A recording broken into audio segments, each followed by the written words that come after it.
Review tips for OIC licensure exam and shipping company exams. My favorite technique is the Feynman technique.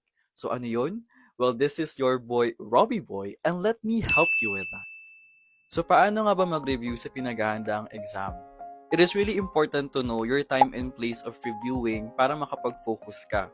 May mga tao na prefer nila na magpunta sa mga coffee shops and mga libraries kasi yung mga busy and working condition sa paligid nila, natutulungan sila makapag-review at makapag-focus. Pero may mga tao na gaya ko na mas prefer sa kwarto ko or dito sa bahay namin kasi naghahanap ako ng peaceful and quiet environment.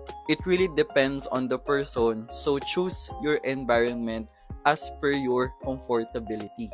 You can also add up any classical, instrumental, or lo-fi music, mga background music, para makapagpadagdag ng focus. Sa akin, effective siya. So, marami siya sa internet, so you can just kindly check.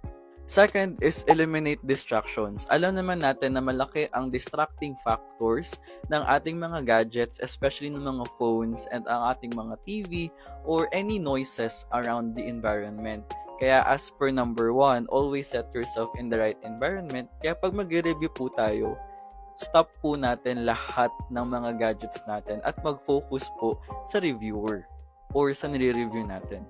Third is to always have enough sleeps before reviewing.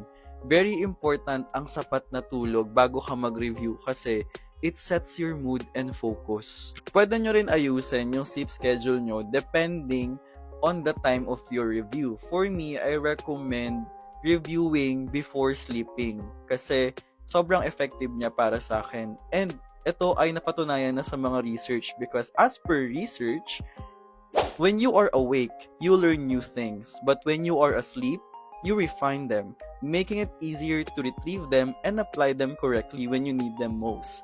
Sobrang effective bago ka matulog, mag-review ka. So ano nga ba ang Feynman technique and why do I recommend it the most?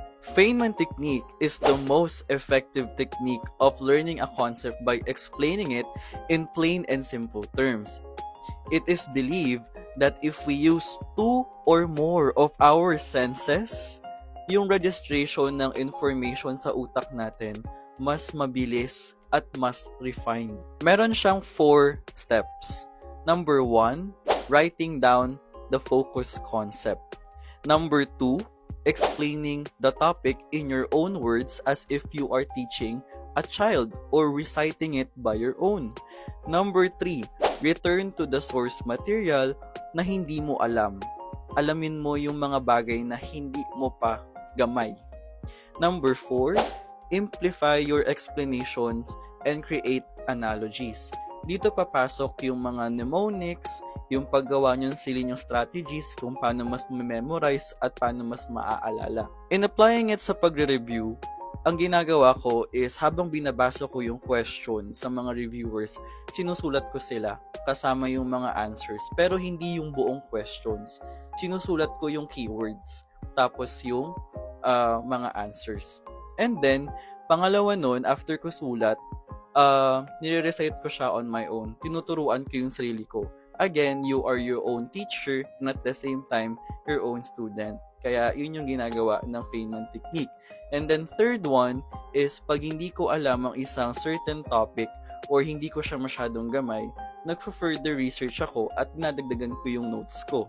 And then yung pang-apat is yung gumagawa ako ng mnemonics or other strategies para mas ma-memorize ko yung certain questions na yon pagdating sa examination. So for example, the question here is if you are in the Northern Hemisphere as a general rule from Bayes' Ballot's law, how could you determine the center of low pressure? And the answer is faces the surface of the wind. The center of flow is toward your right. So let's say for example, sinusulat ko na siya and then i-recite ko siya on my own. Northern Hemisphere faces the wind. Right side, center of low. Left side, center of high. Southern Hemisphere is pag sa left side faces the surface of the wind, sa left side ay low, sa right side yung high. So faces the surface of the wind. Okay. Ganun lang.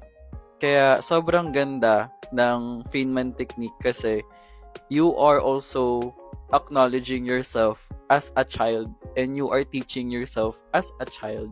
So, in simpler terms, mas naiintindihan ng utak natin yon, mas nare-refine nila, mas na-absorb yung knowledge, and mas matatandaan natin.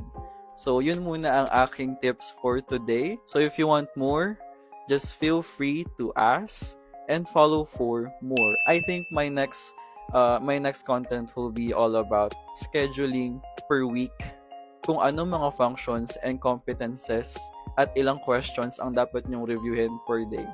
So that would be all. Thank you so much. Follow for more.